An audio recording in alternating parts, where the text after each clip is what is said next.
The beetle flag is deepest red, it's shrouded of no master dead. And ere the limbs grew stiff and cold, a heart blood died, its every bolt in red.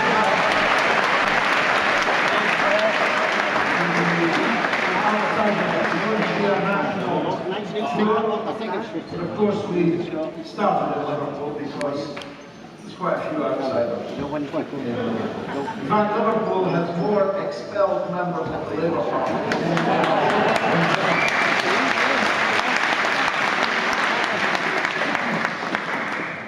And all of them should be back. Including, he's the only member of the audience who's going to be on this stage. Sorry to disappoint. Please welcome the giant of Liverpool politics, Comrade Tony Mulhearn.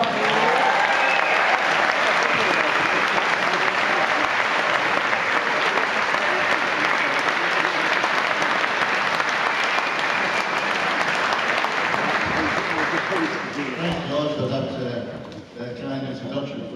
I've got to say tonight, it's a great occasion. And one can feel the power and the energy of the rank and file of the membership of the Labour Party and the Labour movement generally. We recognise that what we've seen on the platform tonight is a great exposition of the direction that the Labour Party will be travelling and what the fate of the Blairites should be. So I'd like to thank the organisers and George if you can for giving me a couple of minutes to say a few words at this great rally tonight. Because what we've witnessed against the background of the most vicious Tory government that we've witnessed for 100 years, where elderly carers are in a state of collapse, where people are committing suicide because of want, by a Tory government which is in the hands of the hedge fund managers demanding greater and greater cuts. We've seen Labour MPs, Blairite MPs voting to maintain that government in office, and that's an absolute scandal and is a service to the poor and the needy.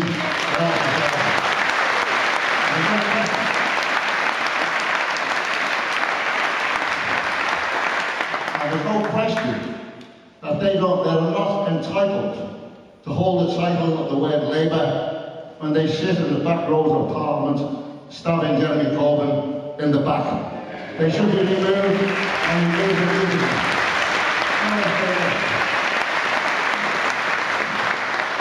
We saw today, it's been spread all over the media, Chuka Ramuna telling Jeremy Corbyn to call off the dogs. George has already referred to that, and he's absolutely correct in his assessment.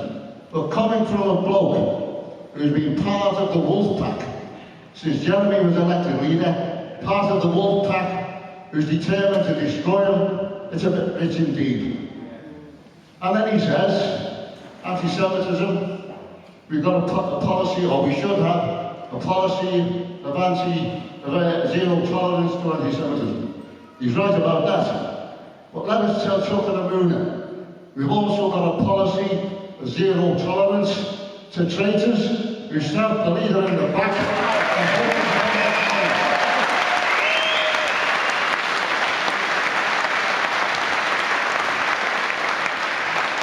And as you understand clearly that in the constituencies, the members are beginning to feel their own power. They're beginning to exercise, and they have their responsibility, by the way, to exercise control over their elected representatives. You know, one time George Brown, George in Temple we call him, George Brown, the right-wing deputy leader of Harold Wilson, he said, and he was quoting another great socialist, no privileged group in history has ever left the scene of power without a struggle. And that means a struggle with no holds barred. And what we see today is a group of privileged people who are terrified at the prospect of a Corbyn government which has its objective of shifting the balance of power once again in the direction of working class people and their families. And they're not prepared to tolerate even the idea of a radical Labour government moving in that direction. But it's happening. When we were expelled in 1983-87, I was the first one to be expelled in 1986. The tide of history was against us. Because I felt we'd be out for a couple of years and then get back in. But the tide of history swung in the direction of Blairism, and it was an international phenomenon. And that allowed the growth of the far right, and allowed the Tories to get back in with the terrible consequences which have been visited upon the working class of this country. But the tide of history is in our favour, and we have to reject the charges which these lunatics at national level have been making against Jeremy Corbyn and all the other good comrades. But I'd say to Jeremy and John, Jeremy, stop apologising. You've done nothing wrong.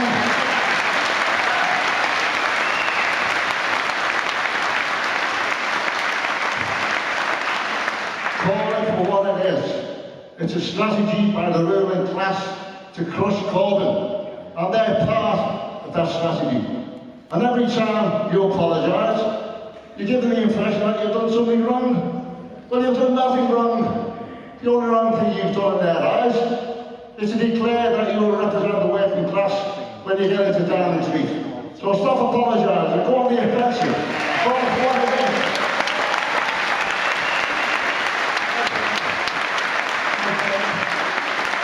I think if you do that, you'll get the massive support of the British working class. And I would say to our good comrades, Ken and George tonight, I hope you support our application. I've applied to join the Labour Party. I remain a member of the Socialist Party, and we've asked for affiliation to the Labour Party. If the Co-op and Progress can be part of the Labour Party, then the Socialist Party and other left organisations should be allowed to affiliate and fight for their ideas.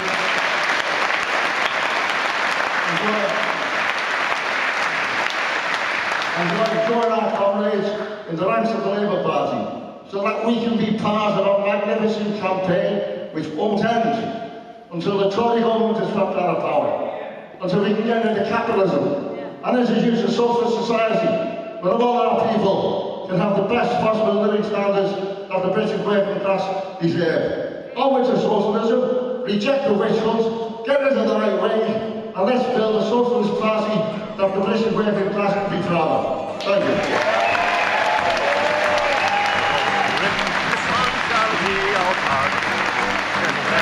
Scarlet and the light, in this trade we live and flinch and traitors sneer.